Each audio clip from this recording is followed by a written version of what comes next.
Assalamualaikum warahmatullahi wabarakatuh. Perkenalkan, nama saya Indira Rasati Aksan dengan NIM G0025087 dari kelompok A10. Di sini saya akan menjelaskan tentang beberapa topik dari anatomi 2.1. Semoga dapat membantu kalian untuk belajar.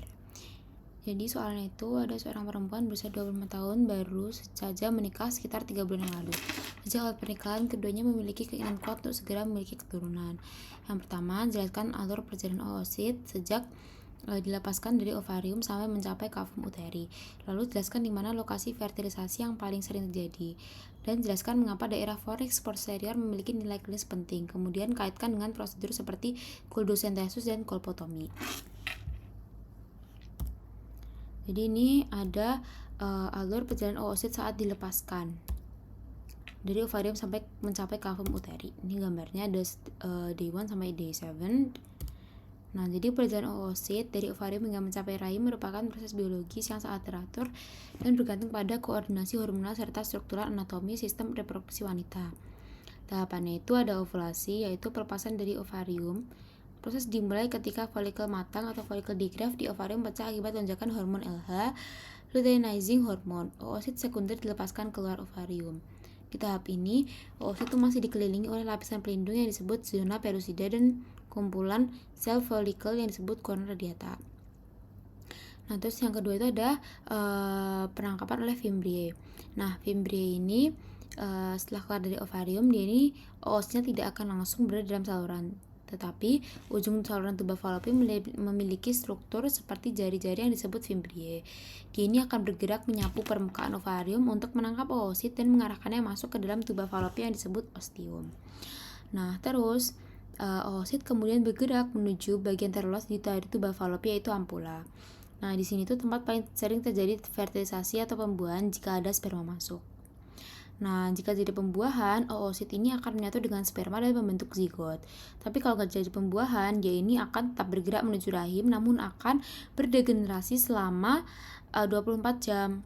Nah, terus perjalanan tuba fallopi menuju rahim itu akan memakan waktu sekitar 3-4 hari, dibantu oleh gerakan silia dan gerakan peristaltik. Apa itu gerakan silia dan gerakan peristaltik? Nah, gerakan silia itu gerakan yang dibantu oleh rambut-rambut halus di dinding tuba fallopi, mendorong oosit ke dalam rahim. Tapi kalau gerakan peristaltik itu, dia ini gerakan seperti kayak bakalan kontraksi otot polos pada dinding tuba fallopi. Dia ini akan mendorong oosit atau embrio secara perlahan juga. Nah, yang terakhir itu dia ini akan mencapai kavum uteri. Jadi di kavum uteri ini jika terbuahi, blastokista ini akan mencari tempat untuk menempel pada dinding rahim dalam proses yang disebut implantasi.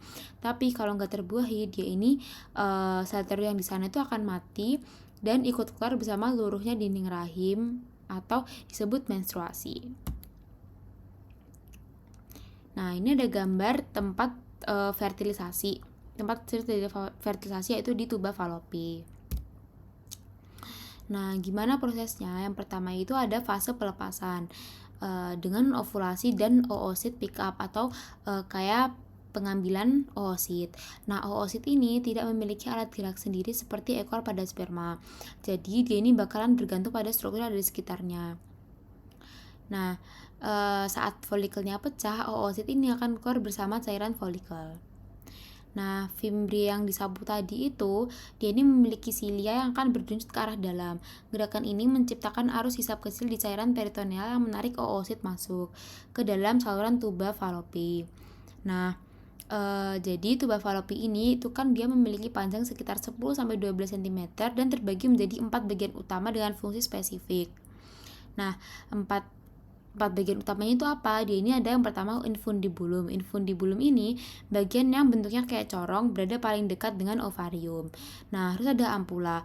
Ampula ini itu bagian paling panjang dan lebar. Oositnya itu kayak menunggu atau berdiam diri selama 24 jam. Terus dia ini dindingnya ini bakalan melipat-lipat seperti plika untuk menahan oosit agar tidak terlalu cepat turun ke rahim. Terus ada ismus.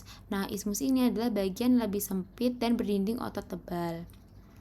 Terus habis itu dia ini ada bagian intramural, yaitu dia ini tuh adalah bagian pendek yang menembus dinding otot rahim untuk masuk ke dalam rongga kavum uteri.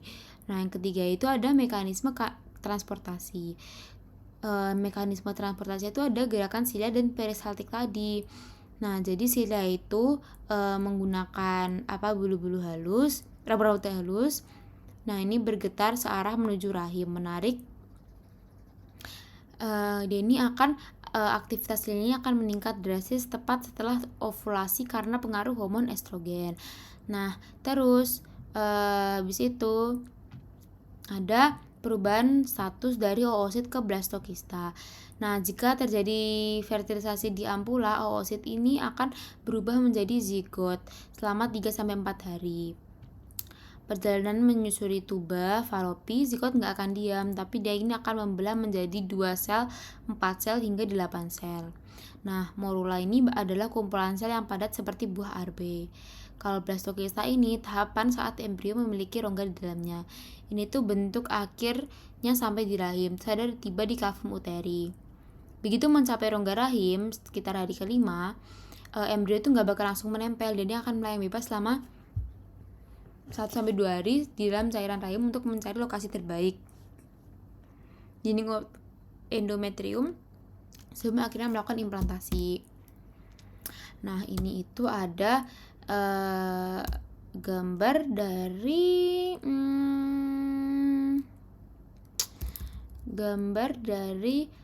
fornix posterior, terus ada prosedur seperti kuldosentesis dan kolpotomi. Nah, jadi hubungan anatomis dengan excavatio rectoria ini, dia ini fornix posterior itu pentingnya itu dia itu dipisahkan oleh dinding tipis vagina dengan excavatio recto-uterina atau lebih dikenal sebagai cavum Douglas. Nah, cavum Douglas ini dia ini ada titik terendah dalam rongga peritoneum. Jadi posisinya itu berdiri atau berbaring telentang karena lokasinya itu rendah. Nah, setiap cairan-cairan abnormal dalam rongga perut seperti darah, nanah atau cairan arterial secara alami akan mengalir dari terkumpul di sini. Nah, apa kaitannya dengan prosedur kuldosenteus? Nah, kuldosenteus ini dia ini prosedur medis darurat yang akan mendeteksi adanya cairan abnormal di cavum Douglas. Jadi, dokter itu akan masukkan jarum melalui dinding fornix posterior vagina langsung ke dalam cavum Douglas. Nah, kalau jarumnya itu menarik darah, dan ini tuh menandakan adanya kehamilan. Tapi kalau jarumnya itu menarik nanah, ini berarti